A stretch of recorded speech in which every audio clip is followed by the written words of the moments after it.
Ab'ekitongole kya Uganda Debt Network nga bano be bavunaanyizibwa ku kulondoola amabanja ga gavumenti g'erya bavumiridde ekya gavumenti okugenda mu maaso ng'etondawo disitulikiti empya entakira nga n'ezo eziriwo tezirina nsimbi zimala kuziddukanya. Julius Kapwepwe ng'ono yakola ku by'enteekateeka ategeezezza nti okutondawo disitulikiti si kye kyetaagisibwa mu Uganda kati wabula enkola ennambulukufu y'ey'okukulaakulanya ebyo ebitongole eby'enkizo omuli eby'obulimi, eby'obulambuzi n'ebirala. Era ono asoomoozezza gavumenti olw'okudiibuuda ssente z'omuwi w'omusolo mu bintu ebitagasa ng'okutondawo disitulikiti ez'ekimpatiira, okugulira ababaka emmotoka ez'okwejalabya ng'ate ezo ssente zaali badde zikozesebwa mu kukulaakulanya disitulikiti eziriwo naye nga tezirina buyambi bumala. Kati districts bwe zinayongera nabo nga beeyongera kati banaatuulawa.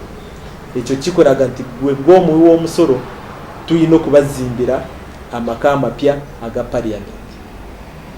Esente ezo zinaavaawa? Zinaava ku gwe, zinaava ku nze. Kati akasente akenandibadde nguramu akanaanyambako waka gavumenti ejja kujja ekatwale mu musolo ng'eyitira mu musolo.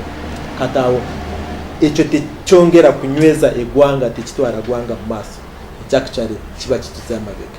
Aba Uganda Debt Network era basoomoozezza President Museveni okutambulira ku nnono z'ebyenkulaakulana alekeraawo okusuubiza disitulikiti nga yeekuusa ku by'obufuzi ng'ate akimanyidde ddala nti gavumenti terina nsimbi zigimala kutuukiriza buvunaanyizibwa bwayo. Essente zitwandibadde tuteeka mu bintu byaffe ng'ebyenjigiriza ng'ebyobujjanjabi, ate essente ezo tusooka ne tutoolako ez'abali abatubanja.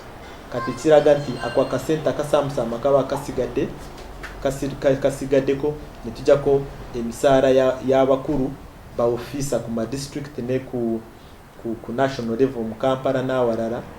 Kati ako akasente akasaamusaamu akaba kasigadde ke kagendawo mu ddwaliro ly'ewaffe, ke kagendawo mu ssomero ly'ewaffe, ke kagendawo mu byobulimi byaffe. Ekyo already local governments oba governments ez'awansi ngama district ngama gombolola ku bitundu 10 byandibadde byetaaga z'ensimbi emyaka ng'etaano yakawera kati zifuna wansi wa bitundu 5.